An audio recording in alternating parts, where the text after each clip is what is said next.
नमस्कार शेतकरी मित्रांनो. आज 13 मे 2026. मी राजभाऊ उगले, राहणार कोठाळा, तालुका अंबड, जिल्हा जालना. मित्रांनो, बळीवंश वेदर चॅनलमध्ये आपले हार्दिक हार्दिक स्वागत. मित्रांनो, आपण आज दोन गोष्टीवर बोलणार आहोत. एक, राज्यामध्ये टेम्परेचर कधी कमी होईल आणि पूर्व मोसमीच्या हालचाली राज्यात कधीपासून सुरू होतील, या दोन गोष्टीवर आपला हा आजचा व्हिडिओ आहे. त्यामुळे व्हिडिओ शेवटपर्यंत पहा. अतिशय महत्वाचा आहे.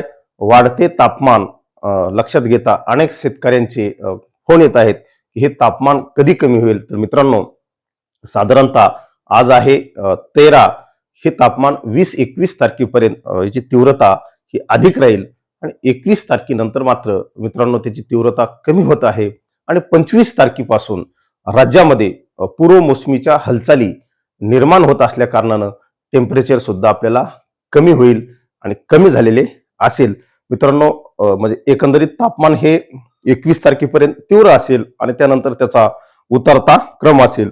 25 मे ते 30 मे हे 5 दिवस राज्यामध्ये पूर्व मोसमी पावसाचे असतात. मित्रांनो, 1 जून पासून पुढे जो पाऊस पडतो तो मोसमी पाऊस गृहीत धरला जातो. म्हणून 30 मे हे या ठिकाणी तुम्हाला सांगत आहे. 25 ते 30 मे म्हणजे मे मधील शेवटचे 5 दिवस हे वादळी पावसाचे असतील. ते कशा पद्धतीने असतील, कुठे कुठे पाऊस होईल, कशामुळे होईल, त्याची माहिती आपण या ठिकाणी पाहू.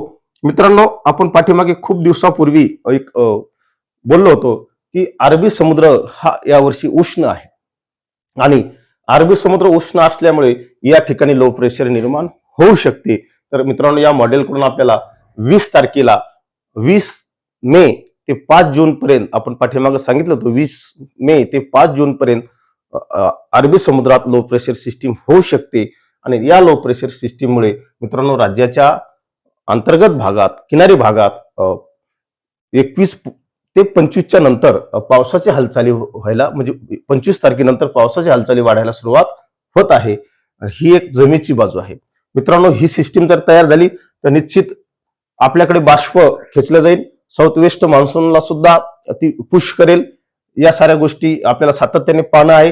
या सुमारास बंगालच्या उपसागरातली सिस्टीम फार पुढे निघून गेलेली असणार आहे आणि मग ही सिस्टीम जोर पकडणार आहे. त्यामुळे राज्यामध्ये 25, 26, 27, 28 आणि 29, 30 म्हणजे 25 तारीख ते 30 तारीख हे जे 5 दिवस आहेत, शेवटचे 5-6 दिवस, या दिवसामध्ये मेच्या राज्यामध्ये वेगवेगळ्या भागात विखुरलेल्या स्वरूपात वादळी पाऊस सुरू होईल. यात कुठेही दुमत नाही.